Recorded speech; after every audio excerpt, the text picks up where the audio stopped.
Salut à tous, j'espère que vous allez bien en cette période de confinement. J'espère que tout se passe le mieux pour vos proches aussi.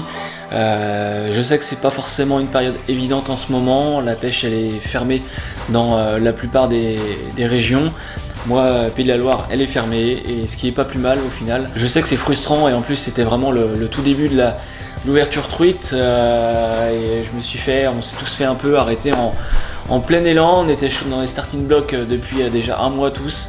Mais bon, écoutez, il y a quand même plus grave dans la vie. Je me dis qu'au moins les poissons vont être un peu tranquilles. En ce moment, c'est la période de reproduction pour la plupart des poissons, notamment brochets, cendres. Et j'espère qu'on aura une belle reproduction cette année. Pour cette FAQ, je vous avais demandé de me poser des questions. Vous avez été assez nombreux à réagir sur les réseaux et c'est plutôt cool. Alors je sais qu'une vidéo comme ça FAQ, pas en direct, c'est peut-être pas l'idéal pour interagir avec vous. Le mieux c'est un live. Donc écoutez, je me dis que ça peut être sympa d'en faire un, même s'il y a beaucoup de live en ce moment. Je me dis que ça peut être aussi sympa d'interagir avec vous. Donc écoutez, dites-moi, je vous mettrai peut-être un petit sondage pour savoir quel horaire vous conviendra le mieux, et puis j'essaierai de me caler un peu entre les différents youtubeurs pour vous faire un petit live. Ça peut être assez sympa si ma connexion internet le permet, parce qu'en ce moment c'est clairement un peu galère, mais bon, je verrai bien au moment voulu. Donc la première question, c'est Clem Blino qui me l'a posée et qui voulait savoir comment je trouvais mes postes à cendre et quelle leurre pour le brochet et le cendre me réussissait. Alors pour les spots à cendre, en fait, moi je pêche régulièrement certains endroits et j'essaie vraiment de me faire plusieurs sessions sur les mêmes spots pour pouvoir comprendre comment la rivière fonctionne, où sont localisés les poissons, quel spot peut abriter des brochets, quel spot peut abriter des cendres ou des perches. Pour ça, il faut pêcher régulièrement les mêmes spots. Je pense que c'est un bon moyen d'apprendre. Et pour le cendre, en fait, je vais essayer les endroits les plus profonds sur les petites et moyennes rivières. Moi, je pêche principalement en rivière. Donc je vais essayer les endroits les plus profonds où aiment bien se mettre les cendres, les endroits à l'ombre où il n'y a pas forcément trop de luminosité. Donc ça peut être plein de spots différents, ça peut être des endroits assez rocailleux, ça peut être aussi des endroits qui sont assez plats où les cendres se sont mis à frayer en fait, à pondre leurs œufs. Mais de manière générale, voilà, je vais essayer principalement leur souple, éventuellement des petits jerks, des jerks minots, début de saison ça peut être pas mal, ça peut les inciter à réagir. Mais leur souple, ça fonctionne relativement toute l'année quand même. Je vais pas rentrer non plus trop en détail parce que sinon ça serait trop long, mais c'est ma façon de procéder pour le cendre. L'heure qui me réussit bien pour le brochet cette année, clairement ça a été le spinner bait de chez Sakura, le Kajun. Donc le spinner, il y a plein de modèles différents. J'ai envie de vous dire, toutes les bonnes marques sortent des bons spinners. Essayez de prendre deux coloris différents, un fluo un peu plus naturel. Je mets toujours un trailer sur mes spinners, et clairement le spinner, ouais, c'est un des leurs qui m'a le mieux réussi cette année, qui m'a rapporté des très jolis poissons aussi. En tout cas, je parle pour mes pêches à moi, en petite, moyenne rivière. C'est ce qui m'a vraiment le plus réussi. Et pour le cendre, grand classique, hein, on va mettre One Up, Easy Shiner et pas mal les finesses. Les finesses de chez Madness, Bakuri Shad, Madfin aussi, qui sont des très bonnes références dans la pêche du cendre. Et j'avais aussi le Flex Vamper de chez Berkeley. Je sais plus s'il est encore produit. Il m'en restait un et c'est vraiment une grosse tuerie. C'est un finesse un peu comme le Bakuri, comme le Madfin, pardon. C'est des très bons finesses, et en tout cas le finesse cette année ça aurait été comme l'année d'avant, encore une grosse révélation, mais je sais que c'est peu utilisé et des fois ça peut vraiment déclencher les poissons quand ils sont vraiment pas actifs. Finesse, quasiment aucune animation, un petit attractant, un bas de ligne 25 centièmes, et c'est vraiment une grosse tuerie en tout cas pour le cendre. Ensuite, Vincent Dubois qui me demande quel diamètre de tresse j'utilise sur mes différents combos. Je vais commencer du plus fin. Ma canne verticale, ma Daiwa Tatula 7,21 grammes, j'utilise de la tresse Varivas 10 centièmes, quelque chose d'assez fin pour pouvoir bien fendre l'eau en verticale, pour vraiment pouvoir toujours avoir le contact avec mon leurre. Pour ma canne, ma 5,20 grammes, ma Rock Sweeper, j'utilise une 10 centième aussi, assez fin, parce que là je pêche vraiment avec des leurres assez petits, on va dire 3, 4, 5 pouces maximum. Donc j'aime bien une tresse assez fine pour bien sentir les touches. Pour ma Hornet Stinger Plus en 10-30 grammes, qui elle est plus destinée pour le brochet, pêche du brochet en light, je dois être en 13 centièmes. 13 centièmes 8 brins. Et ensuite pour ma canne plus Big Bait, ma Abu Garcia Mass Beat 2 qui est une 30-80 grammes, je dois être en... Je crois que je suis en 20 centièmes ou 18 centièmes en 13 environ. Voilà, et après niveau, on m'a demandé aussi niveau bas de ligne après. Bas de ligne pour tout ce qui va être perche, cendre, je vais être aux alentours de 25 centièmes. Des fois je descends jusqu'à du 21. Pour le brochet, je mets pas en dessous de 60 centièmes sur ma Hornet Stinger Plus. Je mets pas du 100 centièmes parce que c'est un peu gros pour la canne. Et après pour ma Big Bait, je mets carrément du 100 centièmes pour le brochet. Ensuite, Victor Desnois me demande sur mes bakouris, est-ce que j'utilise le plus souvent la taille 86-70 et quelle tête plombée hormis les bakouris Ed. J'utilise le plus souvent les 110 clairement qui sont pour moi la taille idéale pour la pêche du cendre, même en hiver, voire même plus gros. J'ai même des 130. Le 110 il est vraiment, c'est un vrai 4x4, il est hyper polyvalent, il peut prendre de tout, de toute taille en tout cas de poisson. Ça peut paraître assez grand mais au final c'est vraiment très bien, j'adore vraiment cette taille là. Et les leurres Madness, je les utilise vraiment principalement en vertical en fait, pas trop en linéaire parce que au bout d'un certain nombre de lancers, ils ont tendance à se déchirer, donc je les utilise vraiment principalement en vertical ces leurres là. De temps en temps je sais que j'utilise les têtes plombées Decoy, les SV34, des petites têtes plombées qui sont un petit peu en forme de sabot aussi, ou des têtes plombées football aussi de chez Decoy quand je veux faire un petit peu de linéaire, mais j'utilise principalement les bakouris.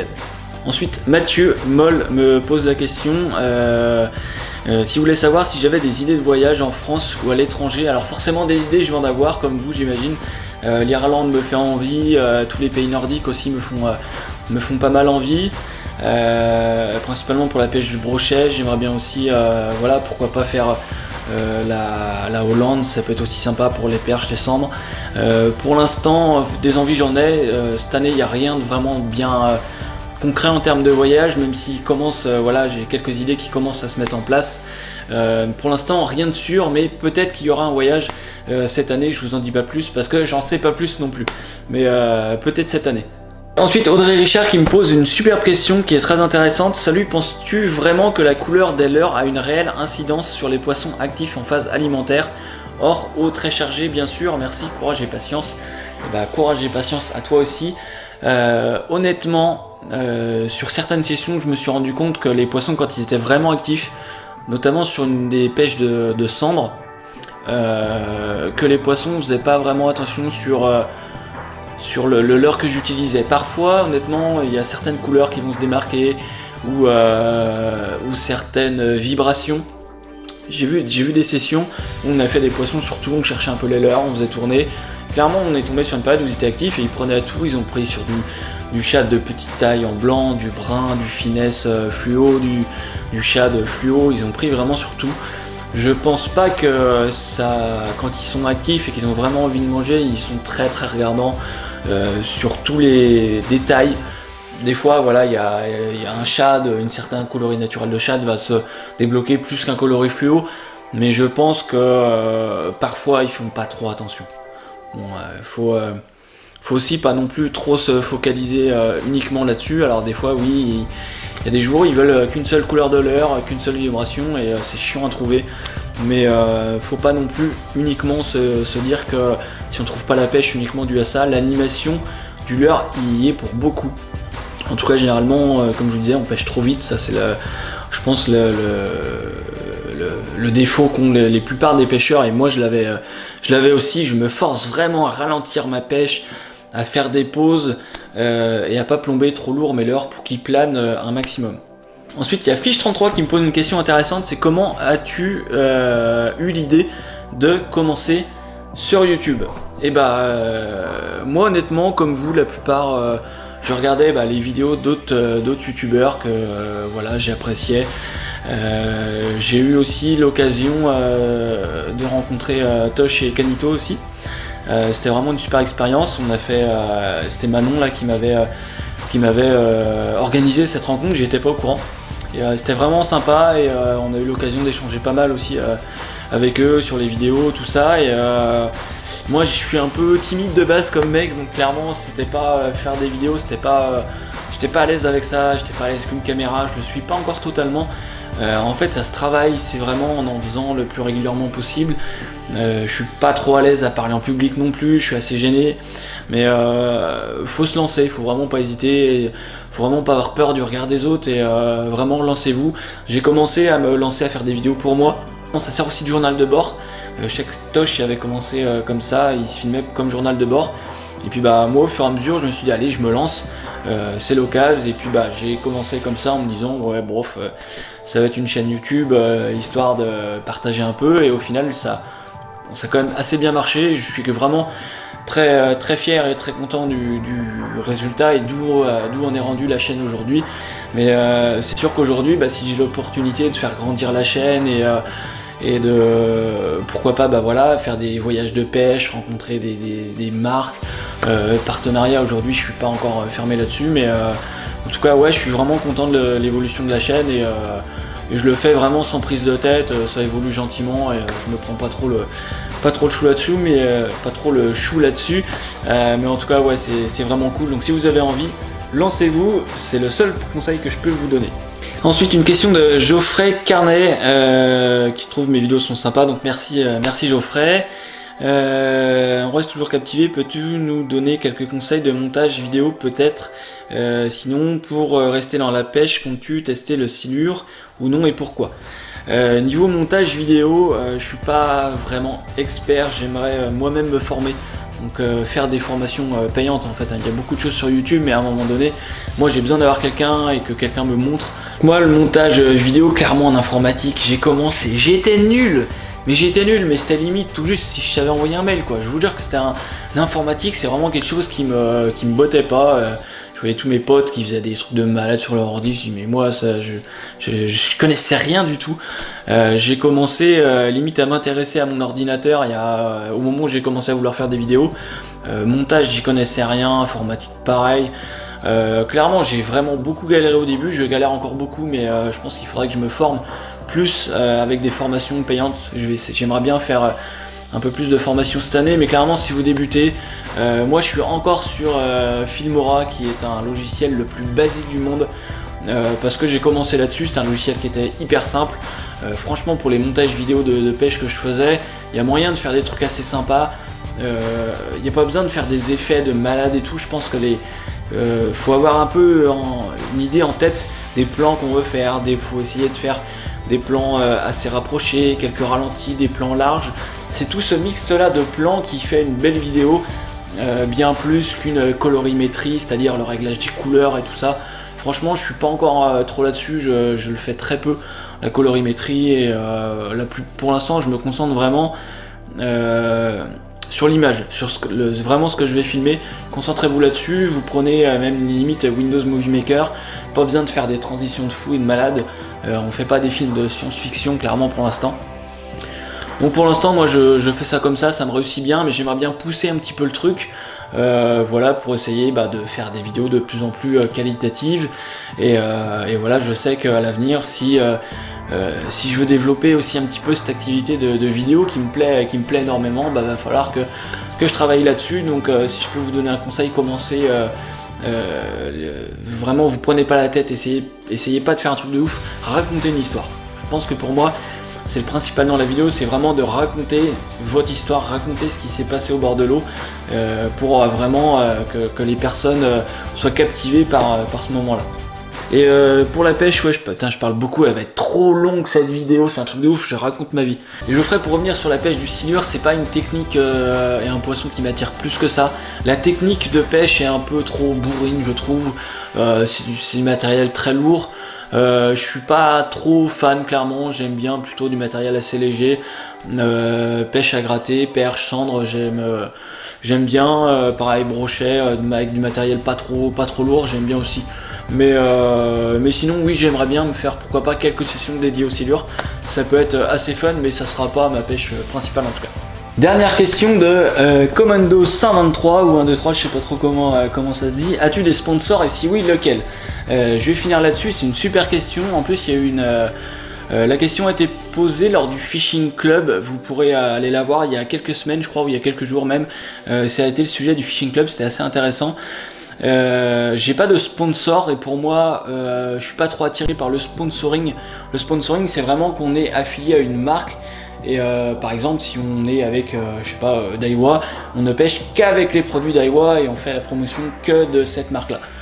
C'est la différence entre le sponsoring et le partenariat. Partenariat, c'est un peu moins, il y a moins de contraintes en tout cas pour la personne qui le fait, dans le sens où il n'y a pas forcément d'obligation de résultat. Sponsoring, c'est plus souvent destiné à la compétition. Partenariat, plus pour tout ce qui va être YouTube, tout ça. C'est vrai que partenariat, sponsoring, c'est assez mal vu, j'ai l'impression. En tout cas, c'est assez critiqué par les gens qui me regardent ou qui regardent YouTube en général. Je sais que YouTube et partenariat, ça a toujours été assez tendu. Vous voyez assez mal cette chose-là. Moi, j'y vois aucun inconvénient. Moi j'ai pas encore de sponsor ni de partenaire parce qu'aujourd'hui j'arrive à me payer mon matos et que clairement j'arrive à me faire plaisir aussi dans mon matériel et j'ai pas spécialement besoin d'avoir plus. Si j'ai envie de quelque chose je me l'achète. Moi comme je vous disais, par contre des partenariats pour des sessions de pêche, pour des voyages de pêche, pour promouvoir éventuellement oui forcément un peu une marque, mais en partageant une session de pêche, ça me plairait plus en tout cas. Je pense que c'est aussi, ça peut être aussi intéressant pour vous. Ça c'est vraiment une chose que je voudrais développer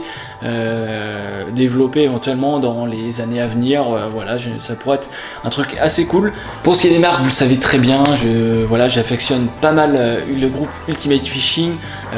Pourquoi? Parce que tout simplement j'ai connu Kevin Leland à son magasin à Rennes, qui ensuite m'a dirigé vers Stéphane Poinceau avec qui j'ai fait deux guidages. Avec Manon, c'était vraiment top.